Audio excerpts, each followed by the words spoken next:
Okay guys, today I'm going to talk about wearing a mask and breathing in carbon dioxide. So this is just a painter's mask. I happen to have this one because when I was dyeing my yarn, I needed to cover up for the particles. So here's how we're expected to wear the mask. Over the nose, over the mouth.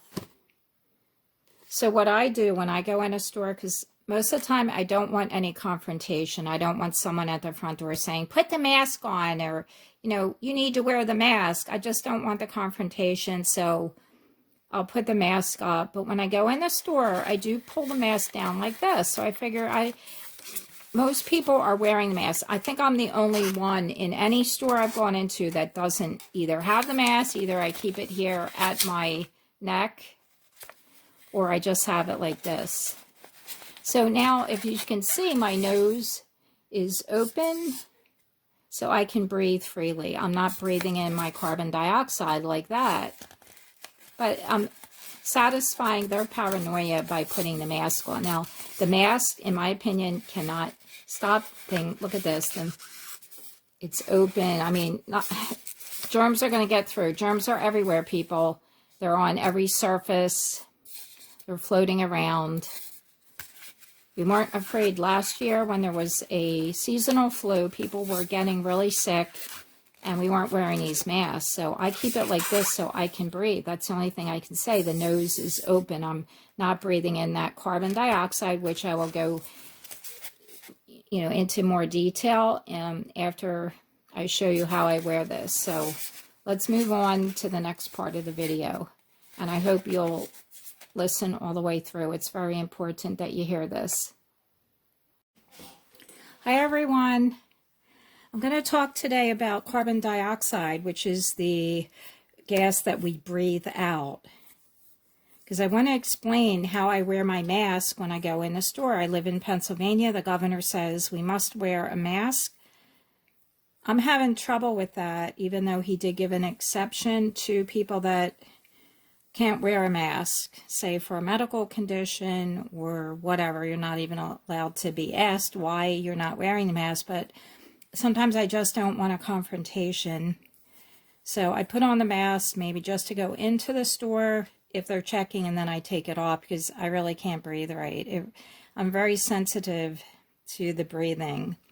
Let me read you this article. So I'm going to just briefly read how our body works and how our body attempts to balance itself. And then I'm going to show you a little bit about hyperventilation.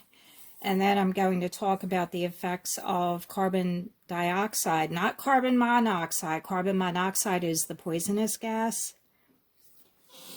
This is carbon dioxide. The level of carbon dioxide, CO2, in our body is what controls your breathing. When carbon dioxide reaches a certain level, a signal is sent from the breathing center in your brain stem to the breathing muscles, which triggers an inhalation. An inhalation is breathing in. Upon exhalation, breathing out, we exhale carbon dioxide and a new breathing cycle starts. Carbon dioxide is produced in your body all the time. And when you breathe, you exhale the carbon dioxide, the CO2, that has been built up in our body. The more active we are, the more CO2 is produced. That's why we breathe more when we're jogging compared to when we sit in the sofa chilling out. Now this site is consciousbreathing.com. And it teaches you some breathing exercises. Now, when I give a massage to clients, I usually have them take a deep breath, but I just let their body breathe as it normally would. A lot of clients think that there is a right and wrong way, and I don't want them really to concentrate on the breathing because that's just a natural process. So a lot of times we're not conscious of that. So this site has two exercises, holding your breath sitting and holding your breath walking. It gives an indication of your ability to tolerate carbon dioxide as well as how high or low the levels of carbon dioxide are in your body. A low carbon dioxide level or low tolerance means that you will need to breathe more frequently. So they talk about tolerating the carbon dioxide and they retrain you. They say actually the normal breathing is about 8 to 12 breaths per minute. Many of us breathe a lot more, often 18 to 25 breaths per minute. Says this overbreathing means you are experiencing a low-grade form of hyperventilation, which upsets the oxygen and carbon dioxide balance. Thus, we end up with too much oxygen in our body, and at the same time, we exhale too much carbon dioxide. As at rest, the cells of your body produce about 240 ml of carbon dioxide per minute. The number of breaths per minute shows your ability to tolerate CO2. So here it shows if you're breathing 30 breaths a minute, it's 8 ml up to, well, it decreases. The number of breaths decreased down to 5 breaths is 48 ml. So let me just go show you what hyperventilation is. It's a condition in which you start to breathe very fast. Healthy breathing occurs when a healthy balance between breathing in oxygen and breathing out carbon dioxide. You upset this balance when you hyperventilate by exhaling more than you inhale. This causes a rapid reduction in carbon dioxide in the body. Now remember, our body is always in balance, usually in a healthy person. So if our carbon dioxide goes low, it can narrow the blood vessels that supply blood to the brain. This reduction in blood supply to the brain, because the vessels are narrowed, can lead to symptoms like lightheadedness and tingling in the fingers. Yeah, we're thinking about fevers now, right? Tingling in the fingers. Severe hyperventilation can lead to loss of consciousness. It's rare. It only occurs as an occasional panicked response to fear, stress, or a phobia. Now, I want to take you to the article that I found.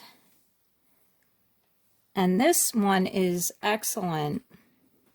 I was reading this for a long time because this is talking about how inhaled carbon dioxide affects the body, which I'm saying is happening when we're wearing the mask. We're wearing the mask, but we're not freely exhaling.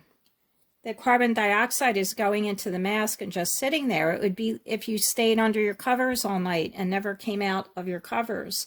You're just breathing in all that gas. And we will breathe in carbon dioxide just as you would breathe in smoke if there were a fire. You will take a breath in, and whatever can come in comes in, and it goes into your bloodstream or affects your lungs. Says normally humans breathe in air that is approximately 20.95% oxygen, 78.9% nitrogen, and it goes on. And then it says it's 0.04% of carbon dioxide. Like carbon dioxide, oxygen also dissolves in the lungs and is transported to the blood via diffusion across the lung tissue. Once in the blood, oxygen is carried throughout the body by the arteries and is used in cell metabolism. Okay, we knew that, right? We knew there's oxygen in our blood, and we know that it's carried throughout our body. That's something we probably all learned in grade school. Carbon dioxide is given off as a byproduct of cell metabolism and is carried through the blood through the venous system, that's the veins, to the lungs, where it's exhaled. The concentration of CO2 in each breath, and it looks like give or take 3.8%, and the average person produces approximately 2 pounds of carbon dioxide each day. And more carbon dioxide is given off by strenuous activity. So let's paraphrase this paragraph. So it's a byproduct. The carbon dioxide is given off as a byproduct. It's carried by the blood through the veins to the lungs, and then it's exhaled. So carbon dioxide is going through our body via the blood.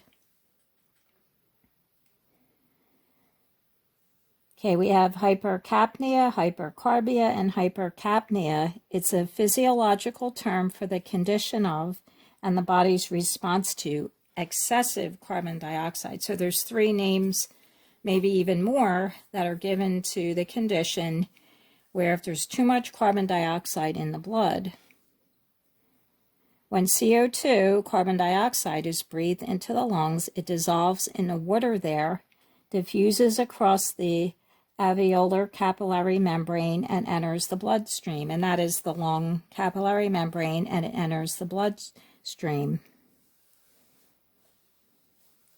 As it combines with water, it forms carbonic acid, making the blood acidic. So CO2 in the bloodstream lowers the blood pH. Now the blood becomes acidic. We don't want acidic conditions in our body. And also, too, alkaline is a problem. So remember the acid-alkaline balance, where we have 0 as being too acidic on the left and 14 being the alkaline, right in the middle is about 7. That's about where water falls. Just, plain water is generally neutral. So let's paraphrase this paragraph also. So when there's excessive carbon dioxide, it's given 3 names.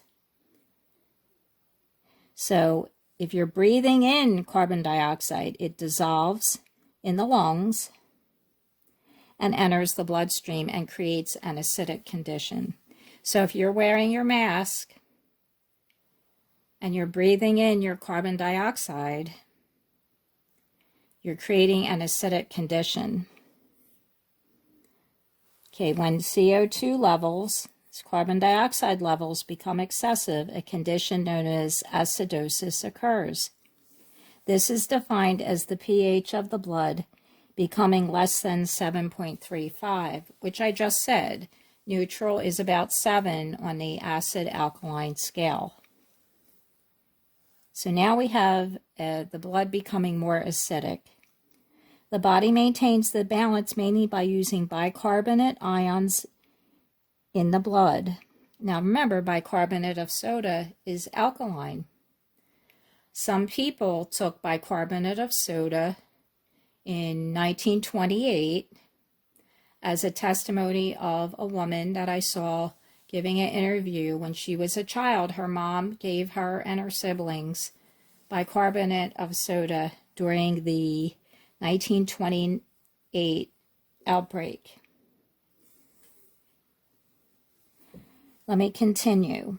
As the body responds to neutralize this condition, an electrolyte imbalance, an increase of plasma chloride, potassium, calcium, and sodium can occur. In the bloodstream, carbon dioxide concentration is also controlled by reversible reactions with 2 major blood components, plasma proteins and hemoglobin. So let's paraphrase this paragraph. Carbon dioxide is now too much in your bloodstream. It's excessive. Your body is not in balance. The pH has dropped to an acidic condition. So the body attempts to manage this condition by using the bicarbonate ions in the blood. It wants to neutralize the acidosis. So then the whole body starts reacting pretty much, because the blood goes through all of our body, the plasma, hemoglobin. All right, I'm really breaking this down very simply because it's a lot more complicated, of course, but we're just going to show you what breathing in carbon dioxide does. In addition, the body uses other specific mechanisms to compensate for the excess carbon dioxide. Breathing rate and breathing volume increase, the blood pressure increases, the heart rate increases, and kidney bicarbonate production in order to buffer the effects of blood acidosis occur. Blood vessels in the extremities constrict, restricting blood flow to these body parts. At the same time, arteries in the brain, spinal cord, and heart dilate so that more blood flows is diverted to maintain the function of these critical organs. So you actually get a the vessel dilation so that you're going to get the necessary blood. Now see how the body tries to balance itself. Amazing mechanisms that occur whenever there's an imbalance. Your body will always try to regulate. When there is exposure to very high levels of CO2, in excess of 5%, and that's 50,000 ppm parts per million, the body's compensatory mechanisms can become overwhelmed. And the central nervous system, the brain and spinal cord functions are depressed, then fail. Death soon follows. Hyperventilation, which we just read, the rapid breathing, can cause too little CO2 and result in alkalosis. The pH becomes elevated. So that means elevated is more toward the alkaline. So hyperventilation is different. Now we have too little CO2. But that's what I read before. And I only read that to show you how the breathing regulates and your body will try to balance itself. And this is interesting. The people at high altitudes that are not acclimated, so we have pilots without supplemental oxygen, travelers to high altitudes, because there is less available oxygen to breathe, can become unconscious due to lack of oxygen without ever having a sensation of air hunger. So air hunger is when you're trying to get a breath. A lot of times people don't even experience that. It's saying right here, when you're not getting the oxygen. So for some reason, this article jumped from the CO2 to now talk about the oxygen. So it's a very complicated process. I mean, I think I've read this a few times and tried to understand better really what's going on when we're wearing a mask. So now they just end the article and say there are machines that can detect if you're getting too much CO2. There's sensors. I would say it says for those in confined space entry, there's a gas monitor that's handheld or worn by the worker. And that's about it. So I wanted to show you that you can inhale your carbon dioxide. And again, I'm saying, as a child, I remember staying under the covers. You know, children like to go under tents. We used to cover our dining room table with like a tablecloth, and we would go under the table and we'd be in our like own little world, and we were like in a tent confined. It was kind of fun. And at night, you do have to come out and get some fresh air. You're not going to stay under the covers 8 hours at night when you're sleeping. And the same with a mask. Your nose is crushed. You're breathing in your carbon dioxide. It really has an adverse effect. This is not normal breathing, and everybody's wearing the mask. It's really going to be unhealthy if you're experiencing any kind of symptoms like they were saying here. Maybe you ought to check this out. And I'll leave all the links below so that you can read it yourself. I just thought you might want to know about this because it's really something that I'm not doing. I'm putting the mask on. Sometimes it depends on the store. Now, I went into a market today and they weren't even checking because I think people are, you know, getting a little tired of this and just being so restricted and saying you can't even stand next to anyone. So my belief is you're not going to get a virus standing 6 feet apart or 3 feet or 2 feet.